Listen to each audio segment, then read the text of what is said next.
We should be clear that as systematic theologians present their points of view, they use all kinds of expressions.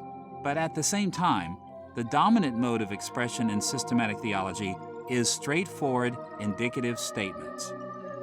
This mode of expression is so dominant that it would be impossible to write a traditional systematic theology any other way. In addition to understanding that propositions are in the form of indicative sentences, it's also important to see that they're designed to assert factual claims. Propositions identify and describe facts. Now, through the millennia, philosophers, theologians, and linguists have noted that different kinds of propositions make different kinds of factual claims. These matters are far too complex for us to deal with comprehensively, but at the risk of oversimplifying the issues, we'll note two aspects of propositions that should be kept in mind as we explore systematic theology. Following the contours of discussions rooted in Aristotle's writings on logic, we'll point out that propositions may be distinguished first as to their quantity and second as to their quality. First, propositions may be described in terms of the quantity of their subject. The subject of a universal proposition includes every member of a set without exception. For example, the statement, "all mammals have hair," claims that something is true of all mammals. In much the same way, systematic theologians often make universal claims in theology. It's common for Christian theologians to say things like, "all human beings are the image of God," or "all good gifts come from God." On the other hand, other propositions are particular because their subjects include only some members of a larger set. For instance, if I say, "this house is my house," I'm making a factual claim that is particular, not universal. I'm not saying something about all houses, only about my own house. Systematicians frequently make particular factual claims as well. For instance, they might say something like, "some church members are unbelievers," or they might claim that Paul was an apostle. Now, for the most part, systematicians try to describe quantities as precisely as possible, sometimes even being more precise than particular verses in the Bible. But from time to time, they'll abbreviate issues into generalizations by not mentioning exceptions. For instance, it would be common for a systematic theologian to say, "all human beings are sinners." And at first glance, this universal proposition seems to be true. But this statement is not as precise as it could be. In reality, the whole of Scripture teaches that Jesus was a human being, but that he was righteous.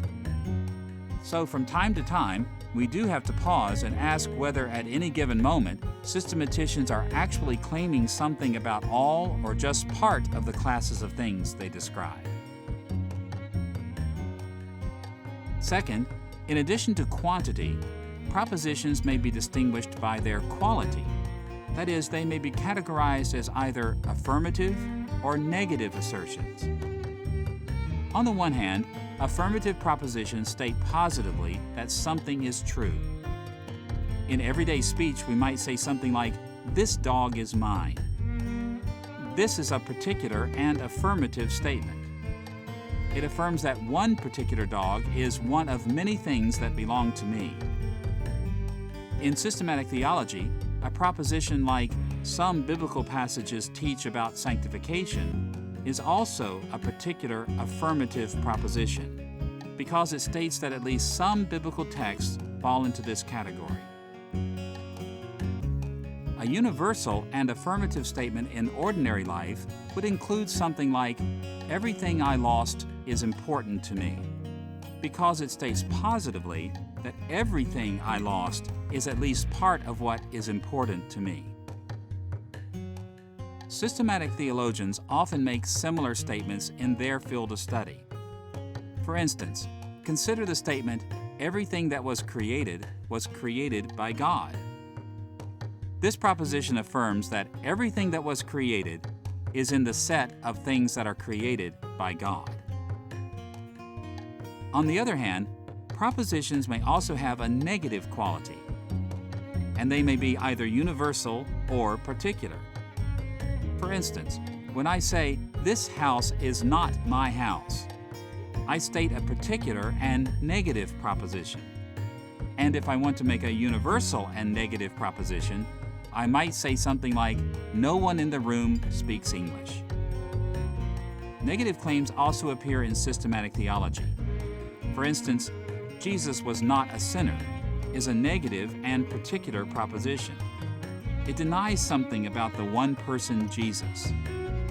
And we also find universal negatives in theology, such as the statement, "No one who remains an unbeliever can be saved." No persistent unbelievers are included among those who will receive salvation.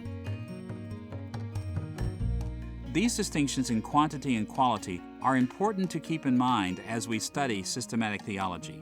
To confuse them can lead to all kinds of serious misunderstandings of what theologians are claiming.